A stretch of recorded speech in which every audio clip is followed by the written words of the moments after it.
Good morning dear students, कैसे हैं आप सभी। उम्मीद है आप लोग अच्छे होंगे, घर में अच्छे से पढ़ाई कर रहे होंगे। क्लास 7 साइंस सब्जेक्ट में हम चैप्टर 19 पढ़ रहे थे बच्चों, जिसमें हम पढ़ रहे थे ध्वनि। पर बच्चों हमारे जो सिलेबस हैं, है ना, तो मेरे पास जो बुक और लेवल हैं आप लोग देख रहे हैं, ये क्लास 7 के हैं। ये सीजन यहाँ पर जो सिलेबस देखते हैं बच्चों, आप लोग देख रहे हैं जो सिलेबस में है हम वो पढ़ चुके हैं। इसमें सिर्फ 20 चैप्टर दिए हुए हैं, जिसमें लास्ट चैप्टर नेम है सजीवों में प्रजनन और 19 में ध्वनि है, जिसे हम पढ़ रहे हैं, है ना। और इसमें 11 चैप्टर में हम देख रहे हैं बच्चों प्रकाश दिया हुआ है, जिसको हम पढ़ चुके हैं। आप लोग नोट्स भी बना चुके हैं। पर ये जो चैप्टर है बच्चों, ये सीजन 17, 18 के हैं। यहाँ पर हम देखते हैं, ये देखिए 17, 18 के बुक हैं ये। एक्चुअली में ये बुक बहुत पुरानी है बच्चों, ठीक है। इसलिए अब जो बुक चल रही है वो सिलेबस चेंज हो चुका है। ये बुक मेरे पास अवेलेबल थी, इसी बुक से मैं पढ़ा रही थी। पर कुछ बच्चों ने ये कहा कि मैम जो हमारे पास बुक है उसमें चैप्टर 19 में मिट्टी चैप्टर दिए हुए हैं, है ना। तो मुझे डाउट हुआ, तो मैंने स्कूल से एक बुक मैं लाई हूँ। आप लोग देख सकते हैं, ये बुक है जिसमें सिलेबस हम देखते हैं बच्चों इस बुक के। तो यहाँ पर देखिए, ये भी सेम है, सिर्फ 11 चैप्टर में चेंज किए गए हैं बच्चों। रेशों से वस्त्र तक जंतु रेशें, है ना। प्रकाश की जगह में क्या है, रेशों से वस्त्र तक जंतु रेशें दिए गए हैं 11 चैप्टर में। और यहाँ पर दिए हुए हैं चैप्टर 19 में मिट्टी और सजीवों में प्रजनन। और इसमें और भी एक चैप्टर 8 किए हुए हैं, विद्युत धारा और इसके प्रभाव। तो बच्चों अभी ये जो चैप्टर है, इसमें जो सीजन दिए गए हैं, ये देखिए, ये 18, 19 की बुक है ना। तो ये न्यू बुक है बच्चों। हम इसी बुक से हमें पढ़ना है, इसी बुक के सिलेबस के अकॉर्डिंग हमें चलना है, क्योंकि जो एग्ज़ाम में आने हैं बच्चों यही आएंगे। और रेशों से वस्त्र तक जंतु रेशे आने हैं, है ना। जो सेकेंड टर्म एग्ज़ाम होंगे वो ये चैप्टर ऐड होंगे। इसलिए आज हम पढ़ते हैं बच्चों चैप्टर 11, रेशों से वस्त्र तक जंतु रेशे। बच्चों जो ध्वनि चैप्टर है वो क्लास 8 में है, ध्वनि हम पढ़ लेंगे। और जो प्रकाश है वो आप पढ़ चुके हैं क्लास 6 में, क्लास 7 में भी पढ़ लिए, कोई बात नहीं, है ना। मिस्टेक हो गया था, पढ़ लिए, अच्छी बात है। प्रकाश के बारे में हमने जाना, पर हमें रेशों के बारे में भी जानना ज़रूरी है। जंतु रेशे क्या होते हैं, जंतु जो रेशे से वस्त्र बनते हैं कैसे बनते हैं, तो हमें ये चैप्टर पढ़ना है बच्चों, ये ज़रूरी है, ठीक है। तो बच्चों चैप्टर 11 में हम रेशों से वस्त्र तक जंतु रेशे के बारे में हम पढ़ते हैं। जंतुओं से भी रेशे प्राप्त होते हैं, जैसे हम पढ़े थे बच्चों की पादप रेशे हम देख चुके थे। पौधों से प्राप्त रेशे, है ना, जो नारियल के पौधे होते हैं उनसे रेशे प्राप्त करते हैं। और भी बहुत सारे ऐसे पौधे हैं जिससे हम रेशे प्राप्त करते हैं। पर पादप रेशों के अलावा हम जंतुओं से भी जो रेशे प्राप्त करते हैं उन्हें जंतु रेशे कहते हैं, जिनके बारे में हम पढ़ेंगे कि इन रेशों से वस्त्र कैसे बनते हैं। आइए देखते हैं 11.1। तो यहाँ पर हम देखते हैं बच्चों 11.1 में पिछली कक्षा में आपने कुछ पादप रेशों के बारे में पढ़ा है ना। हम पिछली कक्षा में क्लास 6 में पढ़ चुके हैं बच्चों कि पादप रेशों के बारे में। पौधों के अलावा जंतुओं से भी हमें रेशे प्राप्त होते हैं, है ना। पौधों के अलावा जंतुओं से भी रेशे प्राप्त होते हैं बच्चों। तो सोचिए कि कौन कौन से जंतुओं से हमें रेशे प्राप्त होते हैं। तो हमें सोचना है बच्चों कि कौन कौन से जो रेशे होते हैं, जो कौन कौन से ऐसे जंतु होते हैं, है ना, जिनसे रेशे प्राप्त किए जा सकते हैं। तो उनका नाम सामान्यतः यहाँ पर दिए गए हैं, जैसे कि देखो, भेड़, बकरी, याक, ऊँट, खरगोश, घोड़ा तथा रेशम के कीटों। रेशम के बारे में आप सुन चुके हैं बच्चों, रेशम के कीट के द्वारा हमें रेशम प्राप्त होते हैं, है ना। और रेशम धागों से ही हमें जो रेशम के धागों से बने कपड़े जो होते हैं बहुत अच्छे और बहुत मजबूत होते हैं, आप लोग सुन चुके हैं, ठीक है। कोकून भी कहा जाता है बच्चों, कोकून, है ना। ये कीटों के द्वारा रेशम प्राप्त होते हैं।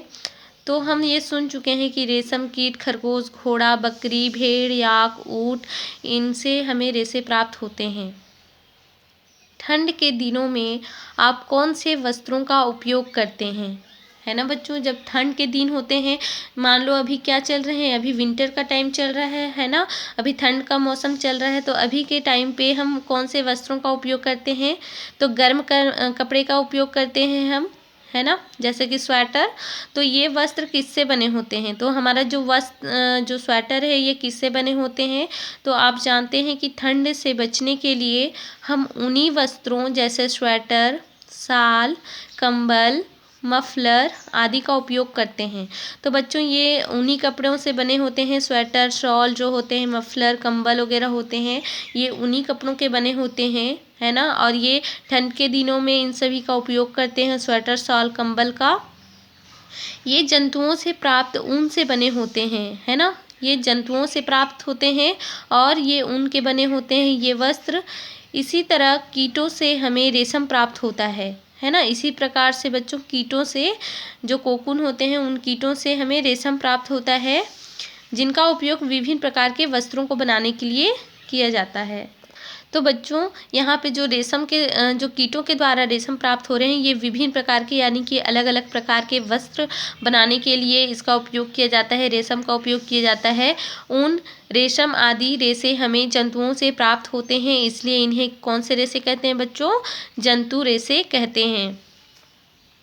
तो आइए देखते हैं, आइए जंतु रेशे के बारे में विस्तार से जानें, है ना। 1 में हम देखते हैं सबसे फर्स्ट में ऊन के बारे में हम देखते हैं बच्चों, इसके बारे में हम विस्तार से पढ़ेंगे। यहाँ पर डायग्राम भी आप लोग देखते चलेंगे। घने बालों वाली जो ये जंतु है बच्चों, जो जानवर है, ये है घने बालों वाली भेड़, है ना, घनों बालों वाली है।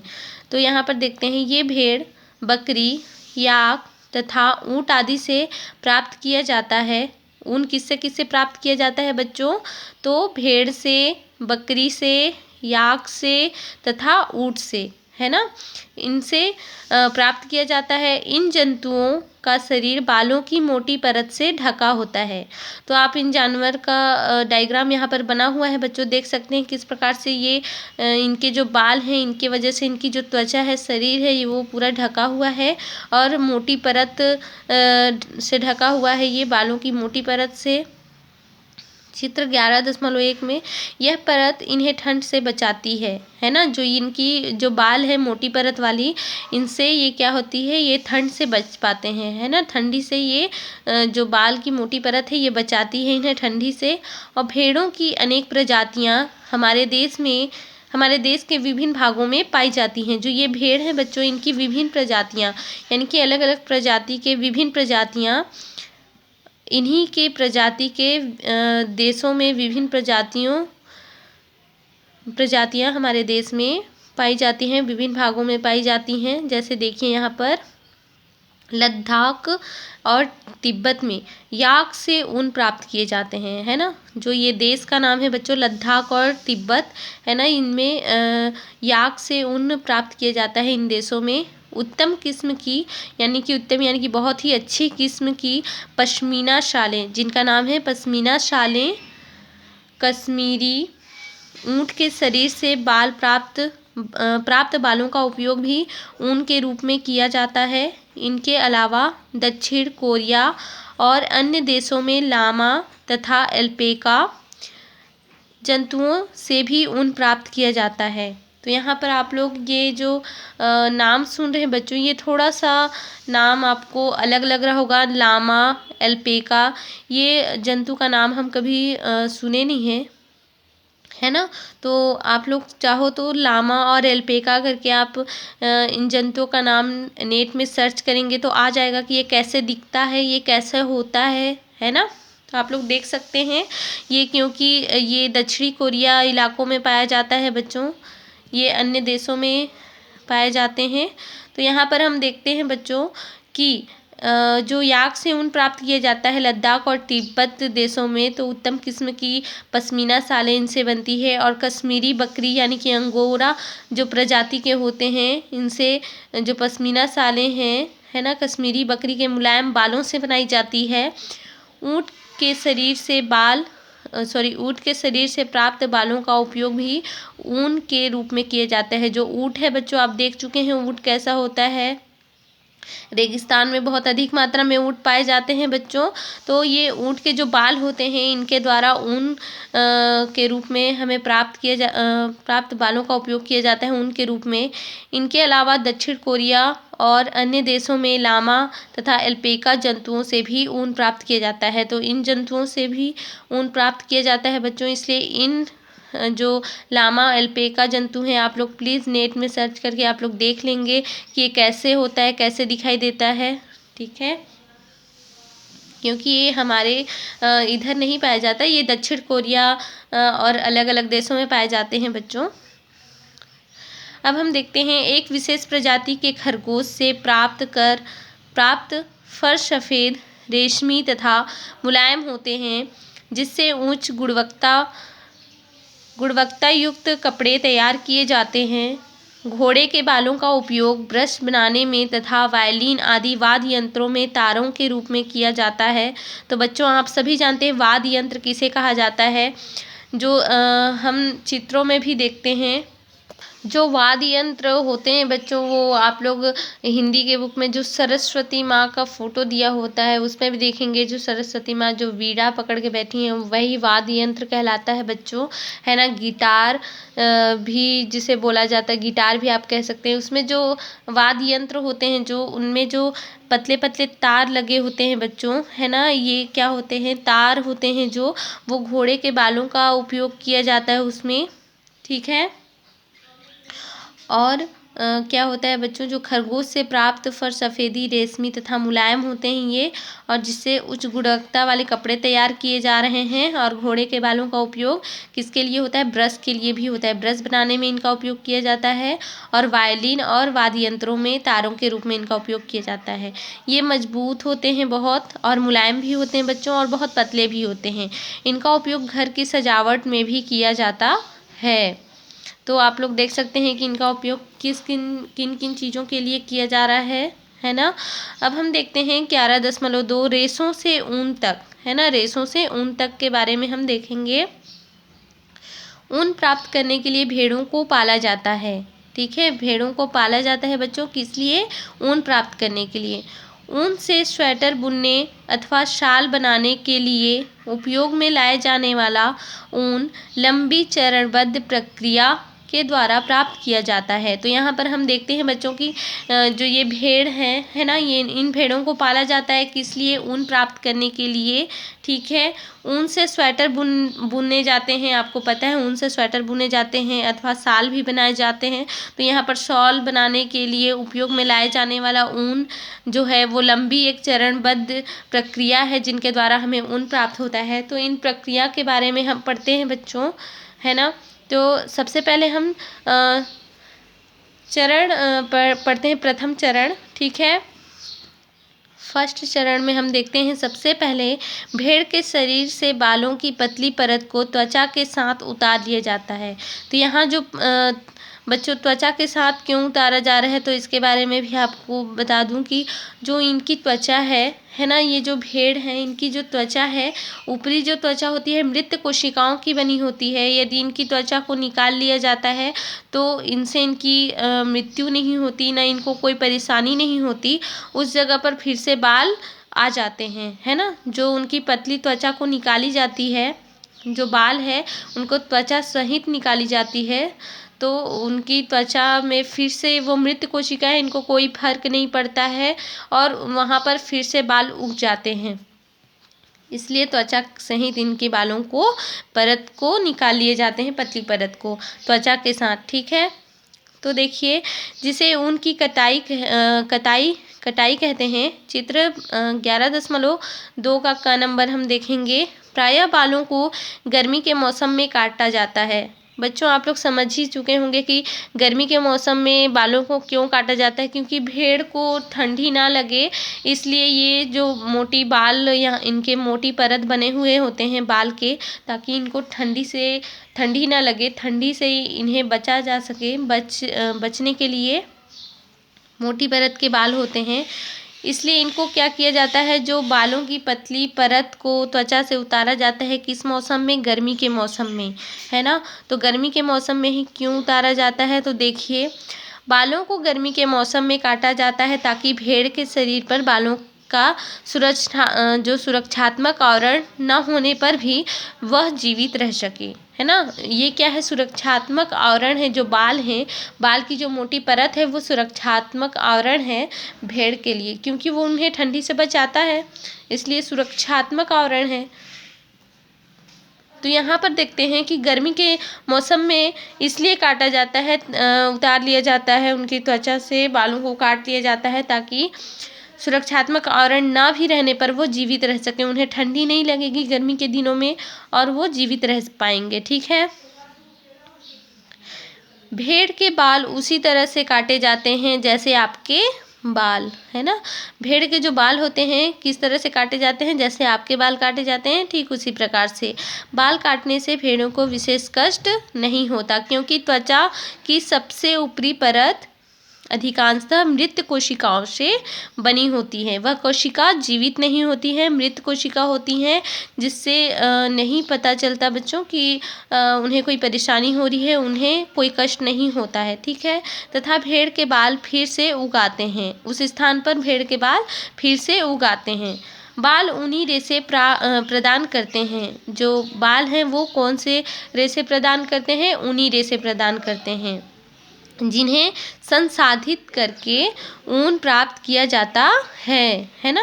उन्हें संसाधित किया जाता है और उनसे ऊन प्राप्त किया जाता है। तो हम देखते हैं बच्चों की किस प्रकार से उतारा जाता है। 11.2 का चित्र का नंबर देखते हैं। यहाँ पर आप लोग डायग्राम देख सकते हैं। क में भेड़ की ऊन उतारना किस प्रकार से उतारा जाता है, ठीक है।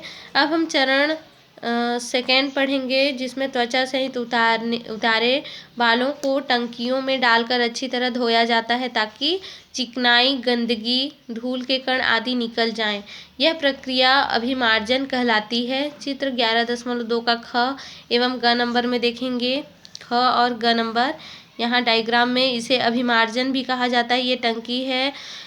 भेड़ की ऊन जब उतारा जाता है, यानी कि जो उनकी त्वचा सहित बालों को उतारा जाता है, तो उन्हें टंकियों में डाला जाता है। और अभिमार्जन जब इन्हें मिलाया जाता है अच्छी तरीके से, है ना, अच्छी तरह से मिलाया जाता है, तो इनसे क्या होता है, जो चिकनाई होती है, इनकी गंदगी होती है, धूल के कण होते हैं, वो सारे निकल जाते हैं और इसी प्रक्रिया को कहा जाता है अभिमार्जन, ठीक है। यहाँ भी आप देख सकते हैं कि मशीनों द्वारा अभिमार्जन किस प्रकार से होता है। ये मशीन है और इसके द्वारा भी अभिमार्जन होता है, ठीक है। अब हम देखते हैं चरणबद्ध थर्ड चरण देखते हैं, जिसमें अभिमार्जन के बाद छटाई की जाती है। रोएदार बालों को कारखानों में भेजा जाता है, जहां विभिन्न गठन वाले धागों को छाटा जाता है। यहाँ पर अभिमार्जन के बाद क्या होती है बच्चों, छटाई होती है। और रोएदार जो बाल होते हैं बच्चों, रोएदार बालों को कारखानों में भेजा जाता है, जहाँ विभिन्न गठन वाले धागों को क्या कर लिया जाता है, छांट लिया जाता है, अलग कर लिया जाता है, ठीक है।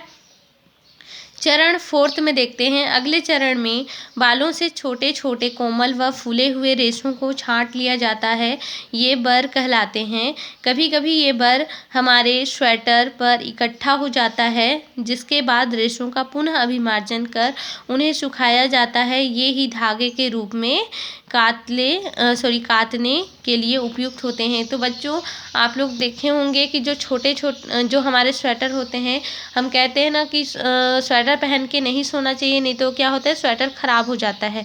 तो बच्चों क्या होता है, जो कंबल होते हैं, स्वेटर होते हैं, शॉल होते हैं, उनसे क्या होता है कि जो हम बर कहते हैं, उन्हें कहते हैं, जो फूले हुए रेशों जो इकट्ठा हो जाता है स्वेटर पर, छोटे छोटे इकट्ठे हो जाते हैं।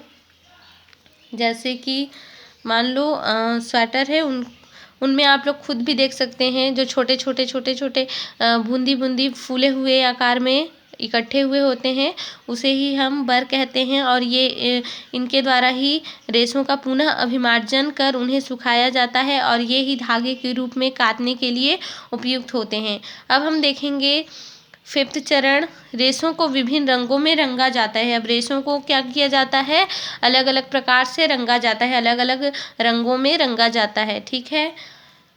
चरण 6th चरण में देखते हैं, रंगने के बाद रेशों को सीधा करके सुलझाया जाता है, क्योंकि वो उलझा हुआ होता है बच्चों पहले, फिर उसको क्या किया जाता है, सीधा किया जाता है, सुलझाया जाता है और फिर लपेट कर उनसे धागा बनाया जाता है। इसे रीलिंग कहते हैं, है ना।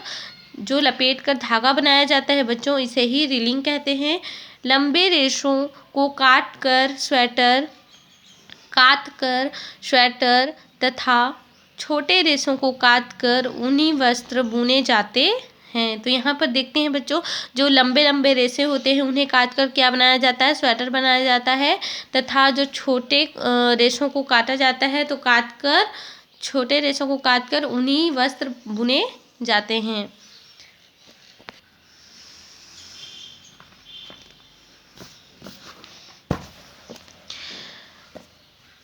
बच्चों यहाँ पर कुछ रेसे दिए हुए हैं, कुछ क्वेश्चन दिए हुए हैं जिनके आंसर आपको बताने हैं। पश्मीना क्या है, इसके रेशे किससे प्राप्त किए जाते हैं। तो पश्मीना रेशों के बारे में अभी हमने पढ़ा, इसका आंसर आप लोग देंगे। ऊन हमें किन किन जंतुओं से प्राप्त होते हैं, इनके नाम लिखने हैं आपको, और रेशम के विभिन्न प्रकारों के नाम लिखें, और रेशम के विभिन्न प्रकारों के नाम लिखना है। ये 3 क्वेश्चन आप लोगों का होमवर्क है। ठीक है बच्चों, बाय बाय, टेक केयर।